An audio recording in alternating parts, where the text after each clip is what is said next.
জানিয়ে দিব হাতে থাকা সর্বশেষ আপডেট। আন্তর্জাতিক সংবাদ, প্রথমেই সংবাদ শিরোনাম, এরপর বিস্তারিত। ইরান চায় যুদ্ধ দীর্ঘায়িত করতে। আরও জানিয়ে দিব যুক্তরাষ্ট্র ইসরায়েল চায় সমাপ্তি। আরও জানিয়ে দিব আবারও সৌদি, বাহরাইন, কাতার, কুয়েতে ক্ষেপণাস্ত্র ও ড্রোন হামলা চালিয়েছে ইরান।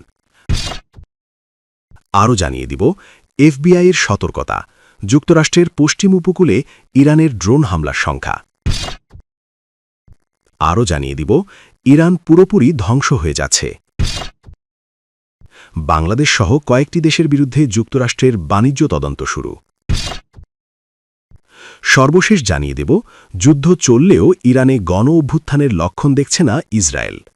এতক্ষণ শুনছিলেন সংবাদের শিরোনাম, এরপর বিস্তারিত। তার আগে আমাদের ভিডিওটা যদি ভালো লেগে থাকে তাহলে লাইক, কমেন্ট, শেয়ার করে দিবেন, আর আপনি জানিয়ে দেবেন আপনি কোথা থেকে দেখছেন বা শুনছেন।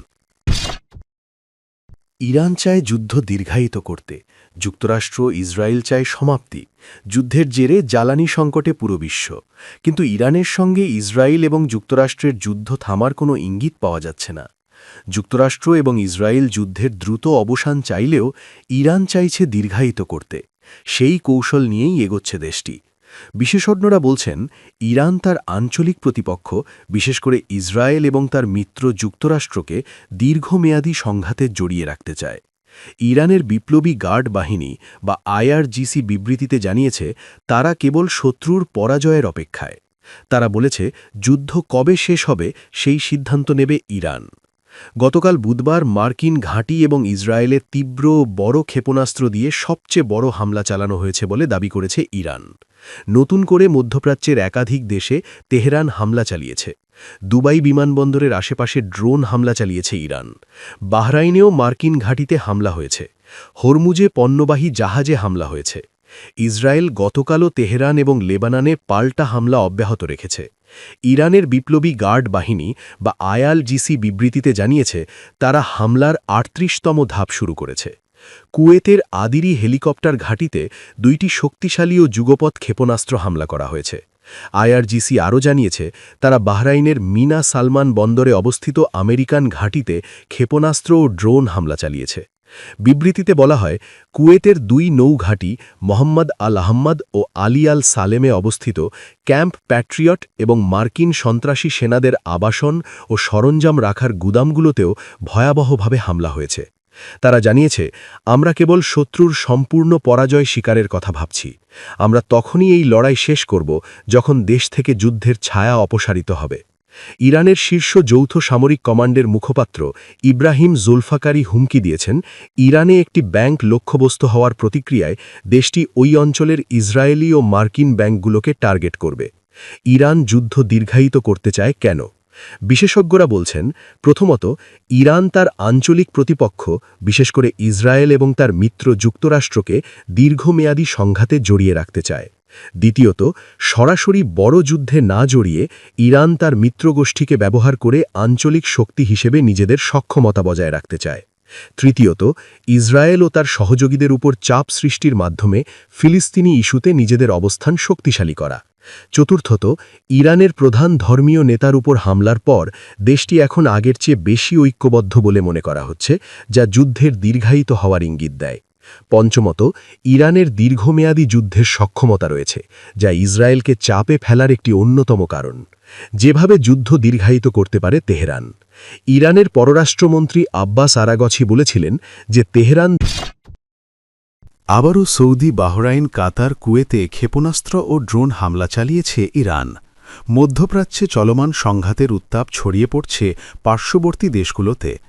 গত ২৮শে ফেব্রুয়ারি যুদ্ধ শুরুর পর এবার পার্শ্ববর্তী দেশগুলোতে একযোগে বড় ধরনের ক্ষেপণাস্ত্র ও ড্রোন হামলা চালিয়েছে ইরান। বিশেষ করে এই অঞ্চলে অবস্থিত মার্কিন সামরিক ঘাঁটিগুলোকে লক্ষ্য করে চালানো এই হামলা মধ্যপ্রাচ্যের ভূ-রাজনীতিকে এক নজিরবিহীন সংকটের মুখে ঠেলে দিয়েছে। এরই জের ধরে আবারও সৌদি আরব, বাহরাইন, কাতার ও কুয়েত লক্ষ্য করে নতুন করে বড় ধরনের ক্ষেপণাস্ত্র ও ড্রোন হামলা চালিয়েছে ইরান। সৌদি আরবের প্রতিরক্ষা মন্ত্রণালয় জানিয়েছে বাংলাদেশ সময় বৃহস্পতিবার রাত 2:30টার দিকে তাদের প্রিন্স সুলতান বিমানঘাঁটি লক্ষ্য করে 3টি ব্যালিস্টিক মিসাইল ছুড়েছে ইরান। তবে সৌদির আকাশ প্রতিরক্ষা ব্যবস্থা এই 3টি মিসাইলই সফলভাবে প্রতিহত করতে সক্ষম হয়েছে। হামলার মুখে বাহরাইনের স্বরাষ্ট্র মন্ত্রণালয় দেশটির সাধারণ মানুষকে দ্রুত নিরাপদ আশ্রয়ে যাওয়ার নির্দেশ দিয়েছে। ওই সময় দেশটির রাজধানী জুড়ে সতর্কতামূলক সাইরেন বাজছিল বলে জানা গেছে। একই সময় উপসাগরীয় দেশ কাতারেও 9টি ব্যালিস্টিক মিসাইল এবং বেশ কিছু ড্রোন ছুড়েছে ইরান। কাতারের প্রতিরক্ষা মন্ত্রী বৃহস্পতিবার জানান 9টি মিসাইলের মধ্যে 8টি আকাশে ধ্বংস করা হয়েছে এবং একটি জনশূন্য স্থানে পড়েছে। গত 28শে ফেব্রুয়ারি যুদ্ধ শুরুর পর থেকেই কাতারের রাজধানী দোহায় অবস্থিত আল উদেইদ বিমানঘাঁটি লক্ষ্য করে ইরান হামলার চেষ্টা চালাচ্ছে। উল্লেখ্য, এই ঘাঁটিটি মধ্যপ্রাচ্যে যুক্তরাষ্ট্রের সবচেয়ে বড় সামরিক ঘাঁটি হিসেবে পরিচিত। এদিকে কুয়েতের সেনাবাহিনী জানিয়েছে তাদের আকাশ প্রতিরক্ষা ব্যবস্থা ইরান থেকে ছোড়া মিসাইল ও ড্রোন প্রতিহত করার কাজ চালিয়ে যাচ্ছে। সেনাবাহিনী সাধারণ মানুষকে আতঙ্কিত না হয়ে কঠোরভাবে নিরাপত্তা নির্দেশনা মেনে চলার অনুরোধ করেছে। কুয়েতে যুদ্ধের শুরুতেই ইরানের ব্যাপক হামলায় একটি ঘাঁটিতে 6 জন মার্কিন সেনা নিহত এবং অন্তত 30 জন আহত হয়েছেন। কুয়েত সেনাবাহিনী জানিয়েছে আকাশে মিসাইল বা ড্রোন ধ্বংসের কারণে সৃষ্ট বিস্ফোরণের শব্দে আতঙ্কিত হওয়ার প্রয়োজন নেই। বর্তমানে ওই অঞ্চলে উত্তেজনা চরম আকার ধারণ করেছে এবং সংশ্লিষ্ট দেশগুলো সর্বোচ্চ সতর্ক অবস্থায় রয়েছে। এফবিআইয়ের সতর্কতা, যুক্তরাষ্ট্রের পশ্চিম উপকূলে ইরানের ড্রোন হামলার সংখ্যা। ইরানের সম্ভাব্য ড্রোন হামলার আশঙ্কায় যুক্তরাষ্ট্রের পশ্চিম উপকূলের আইনশৃঙ্খলা বাহিনীকে সতর্ক করেছে মার্কিন তদন্ত সংস্থা federal bureau of investigation FBI. বার্তা সংস্থা এবিসি নিউজের হাতে পাওয়া এক সতর্ক বার্তায় বলা হয়েছে, যুক্তরাষ্ট্র ইরানের বিরুদ্ধে সামরিক হামলা চালালে প্রতিশোধ হিসেবে ক্যালিফোর্নিয়ায় ড্রোন হামলার চেষ্টা হতে পারে। ফেব্রুয়ারির শেষ দিকে বিভিন্ন পুলিশ বিভাগে পাঠানো ওই বার্তায় উল্লেখ করা হয়, একটি অজ্ঞাত জাহাজ থেকে মানববিহীন আকাশযান ব্যবহার করে যুক্তরাষ্ট্রের মূল ভূখণ্ডের পশ্চিম উপকূলে আকস্মিক হামলার পরিকল্পনা করতে পারে ইরান। সম্ভাব্য লক্ষ্য হিসেবে ক্যালিফোর্নিয়ার বিভিন্ন স্থানের কথা উল্লেখ থাকলেও হামলার সময়, পদ্ধতি বা নির্দিষ্ট লক্ষ্যবস্তু সম্পর্কে নিশ্চিত কোনো তথ্য পাওয়া যায়নি। এই সতর্কতার মধ্যেই মার্কিন প্রেসিডেন্ট ডোনাল্ড ট্রাম্প প্রশাসন ইরানের বিরুদ্ধে সামরিক অভিযান শুরু করে। এরপর ইরান ও মধ্যপ্রাচ্যের বিভিন্ন স্থানে ড্রোন হামলা চালিয়ে পাল্টা প্রতিক্রিয়া দেখিয়েছে বলে জানা গেছে। তবে যুক্তরাষ্ট্রের এক জ্যেষ্ঠ আইনশৃঙ্খলা কর্মকর্তা জানিয়েছেন, যুক্তরাষ্ট্র ও ইসরায়েলের টানা প্রায় 12 দিনের বিমান হামলায় ইরানের সামরিক অবকাঠামো উল্লেখযোগ্যভাবে ক্ষতিগ্রস্ত হয়েছে।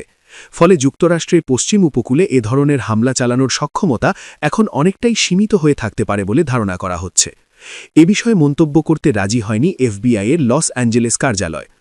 একইভাবে এ নিয়ে তাৎক্ষণিক প্রতিক্রিয়া দেয়নি হোয়াইট হাউস। এদিকে মার্কিন গোয়েন্দা সংস্থাগুলো আরেকটি ঝুঁকির কথাও তুলে ধরেছে।